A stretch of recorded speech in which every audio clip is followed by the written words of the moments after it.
You can clearly hear helicopters in the distance. They're attacking Fort Pula.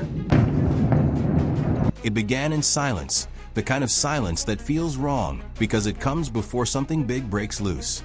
In the early hours before sunrise, when most of Venezuela was asleep and the streets of Caracas were empty, the sky changed first.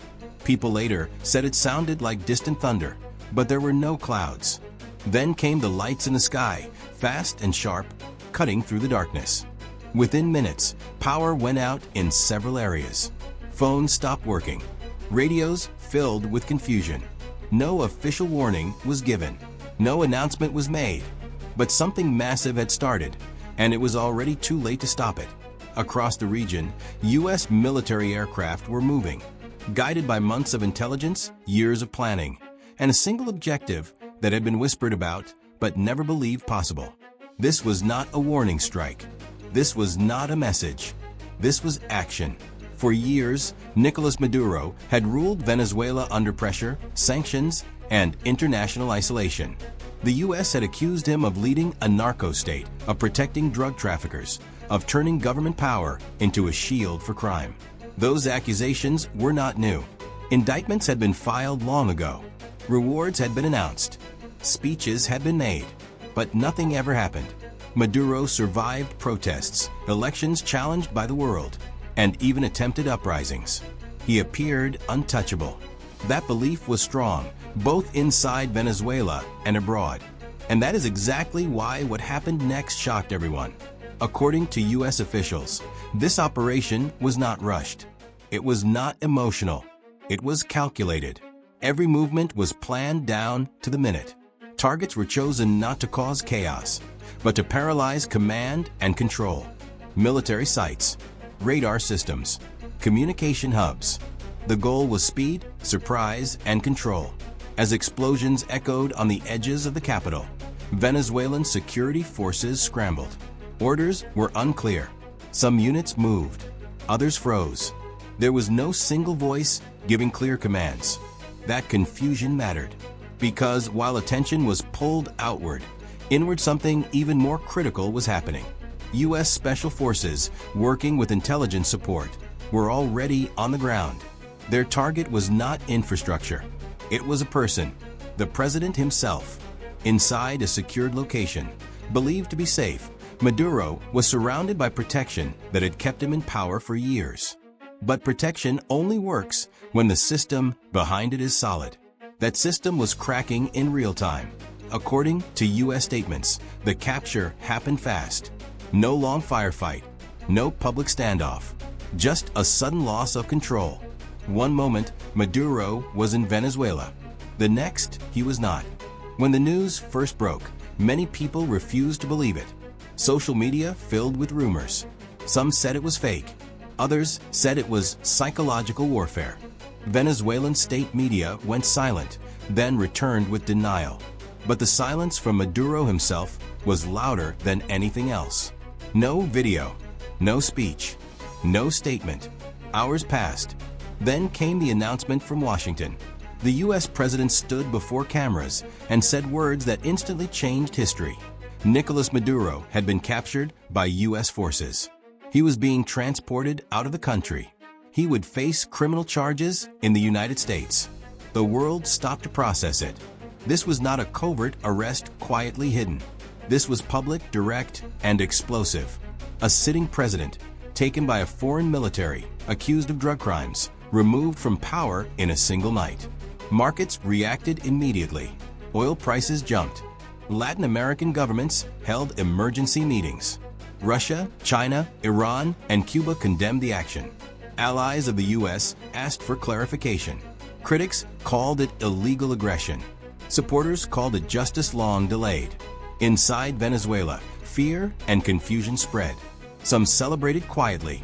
Others feared retaliation, civil unrest, or worse. The streets were tense. Military checkpoints appeared. No one knew who was really in charge anymore. And through it all, one question hung in the air like smoke after an explosion. What happens next?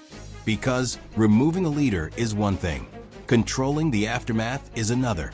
And history shows that the most dangerous moment is not the strike itself, but the vacuum it leaves behind. As details slowly emerged, the picture became clearer and more disturbing. U.S. prosecutors confirmed that Maduro was facing long-standing charges tied to international drug trafficking, narco-terrorism, and conspiracy to flood the United States with cocaine. According to indictments, Maduro was not just accused of allowing drugs to pass through Venezuela. He was accused of directing it, protecting it, and profiting from it. The case described a network involving military officers, intelligence officials, and criminal groups working together. For years, U.S. investigators followed money trails, intercepted communications, and built witness testimony. Some witnesses were former insiders. Others were traffickers who turned state evidence. Piece by piece, the case grew. But the missing piece was always Maduro himself. Until now, U.S. officials claimed the operation was legal under U.S. law and justified by national security threats. They argued that Maduro was not acting as a legitimate head of state, but as the leader of a criminal organization. That argument will now be tested in courts, in international forums, and in public opinion. Because critics immediately pushed back. They asked, if this is allowed, where does it end? Can any powerful country simply arrest another country's leader? The fear is not theoretical. It is about precedent. Supporters countered by pointing to the scale of alleged crimes, saying justice should not stop at borders. This debate exploded across the world, dividing governments, analysts, and even ordinary people. There was no neutral ground. Inside the U.S., reactions were just as intense. Some praised the move as bold and decisive. Others warned it could drag the U.S. into a long, unstable conflict. Military analysts stressed that capturing a leader is only the first chapter. Venezuela is deeply divided. Its institutions are fragile. Armed groups exist outside full state control. Removing Maduro does not magically fix food shortages, economic collapse, or political mistrust. In fact, it could make things worse before they get better. That risk was acknowledged quietly, even by those who supported the strike. There were reports of contingency plans, humanitarian corridors, and diplomatic outreach. But plans on paper are different from reality on the ground. Meanwhile, Maduro's supporters rejected the charges completely. They called them lies, fabricated to justify regime change. They demanded proof of his condition and location. They questioned whether he was being treated humanely. Protests were called, though turnout was uneven. Fear played a role. So did exhaustion. Venezuela's people have lived through years of crisis. For many, this was just another shock layered on top of many others. Some hoped it meant change. Others worried it meant chaos. Armed forces units released mixed messages, some pledging loyalty to the Constitution, others staying silent. Silence in moments like this is never neutral. International law experts began dissecting every word of every statement. Was this an act of war? Was it an arrest? Was it an intervention? The answers depend on who you ask. The UN Security Council met in emergency session. Arguments were heated. No consensus emerged. That lack of agreement reflected a deeper truth. The global system was not designed for events like this. A superpower openly capturing a foreign president under criminal charges blurs lines that were once considered firm. And once lines blur, restoring them is almost impossible. As hours turned into days, attention shifted to the trial itself. Would Maduro appear in a U.S. court? Would evidence be made public? Would other names be revealed? Prosecutors hinted that the case did not end with one man. Networks have many layers. If Maduro talks, or if evidence is presented, the fallout could reach far beyond Venezuela.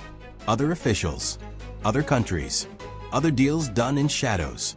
That possibility made many nervous. Silence again became a strategy.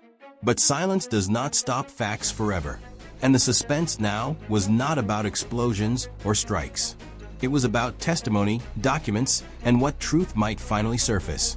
The world now stands at a crossroads, watching history unfold in real time, unsure whether this moment will be remembered as justice served or chaos unleashed. If Maduro faces trial, it will be one of the most dramatic court cases of modern times. A former president, once surrounded by power and ceremony, sitting in a courtroom as prosecutors lay out allegations of drug routes, secret meetings, and state-protected crime. The symbolism alone is powerful. For some, it sends a clear message: no one is untouchable. For others, it feels like a warning that power decides who is judged and who is protected. That tension will define the coming months. In Venezuela, the struggle is far from over. Leadership vacuums invite competition. Political groups are already positioning themselves, claiming legitimacy, promising stability, accusing rivals of betrayal. The risk of internal conflict is real. So is the risk of external influence. Neighboring countries are watching closely, preparing for refugee flows, border instability, and economic shockwaves. Oil markets remain nervous, reacting to every rumor and statement. Humanitarian organizations are calling for restraint, aid access, and protection for civilians. They know that ordinary people always pay the highest price when power shifts violently. For the United States, the operation may bring short-term victory, but long-term responsibility. If you remove a leader, you inherit the consequences. That is a lesson learned many times in history, often the hard way. U.S. officials insist this was not about occupation or control, but accountability. Whether the world accepts that explanation will depend on what comes next. Words will matter. Actions will matter more. How Venezuela is supported or not supported will shape global opinion. One misstep could turn supporters into critics overnight. There is also the deeper question of precedent. Other leaders accused of crimes are watching closely. So are opposition groups, militaries, and intelligence agencies worldwide. The idea that a powerful nation can act directly without multilateral approval will change calculations everywhere. Some will feel safer. Others will feel threatened. Trust, already fragile in international relations, may fracture further. Or, in a different outcome, this moment could push the world towards stronger global accountability systems, where crimes of scale are addressed collectively, not unilaterally. That hope exists, but hope alone is not policy. As information continues to emerge, one thing is clear: the story is not finished. Courtrooms will replace battlefields, but the stakes remain just as high. Every document released, every testimony given, will add new layers. Some truths will shock, others will confirm long-held suspicions, and some may never fully come out. That uncertainty is part of the suspense now gripping the world. Not the sound of jets, but the quiet turning of pages in legal files. In the end, this moment forces a simple but uncomfortable question. Is power accountable, or does accountability depend on power? The answer is still being written. And as the world watches, holds its breath, and waits for the next development, one thing is certain. This was not just a strike. It was not just an arrest. It was a turning point. What it turns into depends on choices made next. Choices made in silence, in courtrooms, in back rooms, and in the streets of Venezuela. History is watching, and it is not done yet.